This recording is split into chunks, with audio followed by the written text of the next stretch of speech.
बांझ चिड़िया की नवरात्रि। सुंदरपुर गांव के जंगल में एक टूनी नाम की चिड़िया अपने पति और सास के साथ रहा करती थी। वे अपने पति से बेहद प्यार करती थी, पर उसकी सास और उसका पति उसे बिल्कुल भी पसंद नहीं करते थे, क्योंकि टूनी चिड़िया माँ नहीं बन सकती थी। इस वजह से उसकी सास और उसका पति उसे हमेशा दुख और दर्द देते रहते थे और कभी भी टूनी चिड़िया से प्यार से बात नहीं करते थे, हमेशा उससे काम करवाते रहते थे। ये सब सहते हुए भी टूनी चिड़िया अपने पति और सास से बेहद प्यार करती थी और हमेशा उन्हें खुश रखने की कोशिश करती रहती थी और हमेशा भगवान से अपने पति की लंबी उम्र के लिए प्रार्थना करती रहती थी और भगवान से एक बच्चे की प्रार्थना भी करती थी ताकि उसके पति और उसकी सास उससे खुश रहे। पर ऐसा नहीं हुआ। एक दिन टूनी चिड़िया का पति गुस्से में घर आता है और टूनी चिड़िया को बेहद खरी खोटी सुनाता है और उसे बांझ होने का कलंक बताते हुए उससे बोलता है, तू तो सिर्फ एक बोझ है मेरे ऊपर। पता नहीं किस मनहूस घड़ी में मेरी शादी तुझसे हो गई। आप क्यों हमेशा मुझसे ऐसे बात करती है? इसमें मेरा क्या कसूर जो मैं माँ नहीं बन सकती हूँ?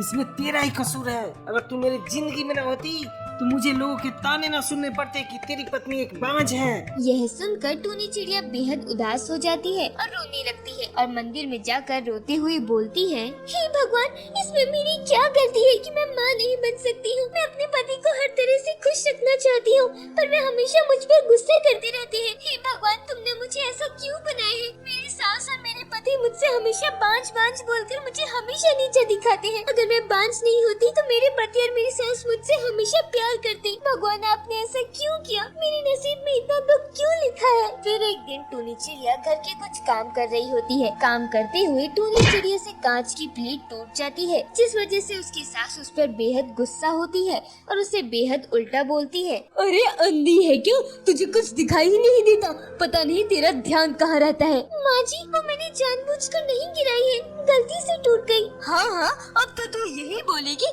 गलती से टूट गई। मुझे सब पता है, हम तुझे डांटते रहते हैं ना, उसका बदला निकाल रही है तू। सब जानती हूँ मैं। नहीं माँ जी, आपको गलत लग रहा है। मैं भला ऐसा क्यों करूँगी? अरे बस, मुझे सब पता है, ज्यादा बकबक ना कर। माँ जी, मैं देवी माँ की कसम खाती हूँ, मैंने ये जानबूझकर नहीं किया है। आने दे आज तेरे पति को, वो ही तुझे बताएगा। माँ जी, मुझे माफ कर दीजिए प्लीज।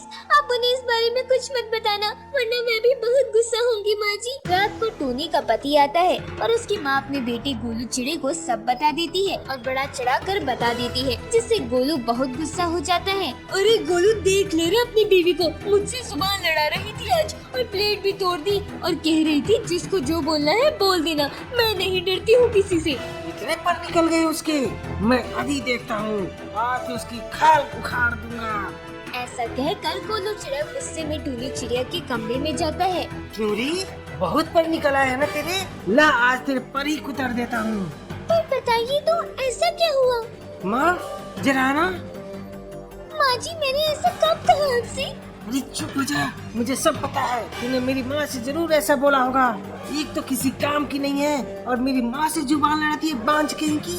आपको मुझे जो बोलना है बोल दो, पर मैंने वो प्लेट जानबूझकर नहीं गिराई है, इसलिए मैं अपनी गलती नहीं मानूंगी।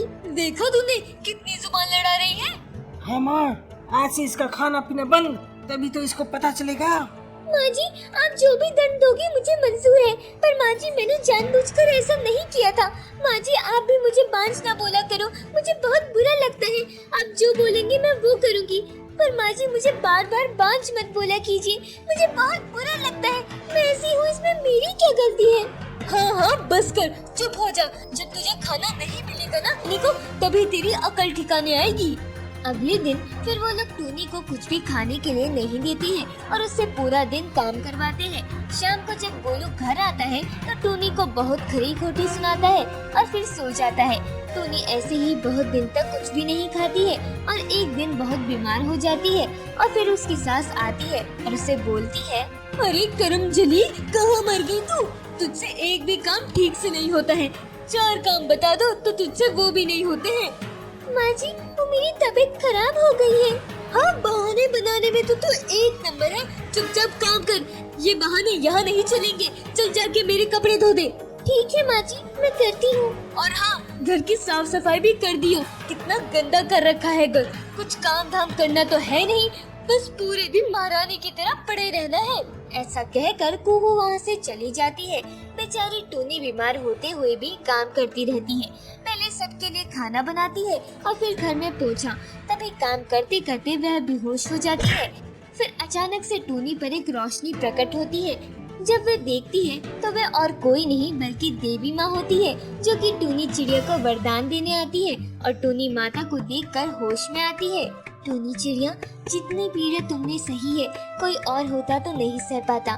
टूनी चिड़िया, मांगो, तुम्हें क्या मांगना है, मैं तुम्हें वरदान देने आई हूँ। हे देवी माँ, आप मुझे वरदान देने आई हो? पर देवी माँ, मैंने तो ऐसा कुछ किया भी नहीं है जिससे आप मुझसे प्रसन्न हो। टूनी चिड़िया, इन दिनों जो तुमने कुछ भी नहीं खाया है वह तुम्हारा व्रत हो गया है और इन दिनों नवरात्र चल रहे हैं। इस तरह से तुमने नवरात्र के व्रत को पूरा कर लिया है। इस वजह से मैं तुमसे बहुत प्रसन्न हुई हूँ। मांगो, तुम्हें जो मांगना है, मैं तुम्हारी इच्छा को पूरा करने यहाँ आई हूँ। हे देवी माँ, मेरे पति और मेरी सास मुझे हमेशा बांझ बांझ बोलते हैं। मुझे बिल्कुल भी अच्छा नहीं लगता है। माँ, मैं बस यही चाहती हूँ कि मेरे पति और मेरी सासू माँ मुझसे खुश रहे और मुझे एक पुत्र की प्राप्ति हो। ठीक है टूनी, आज से तुम्हें कोई भी दुख नहीं होगा और तुम्हें जल्दी ही एक बेटा भी होगा। मैं तुम्हें ये वरदान देती हूँ। और देवी माँ टूनी चिड़िया को वरदान देकर गायब हो जाती है। फिर उस दिन के बाद से कभी भी टूनी चिड़िया को कोई दुख नहीं होता है और कुछ समय बाद ही टूनी चिड़िया को एक बेटा भी होता है, जिसके बाद से उसके पति और उसकी सास उसे बहुत प्यार करने लगते हैं और उसका बहुत ख्याल भी रखते हैं। उसे कभी भी कोई दुख नहीं होने देते हैं। उस दिन के बाद से टूनी चिड़िया हमेशा हमेशा खुश रहती है और वह देवी माँ को इस खुशी के लिए धन्यवाद करती है और फिर अगले नवरात्रों में देवी माँ के लिए व्रत रखती है।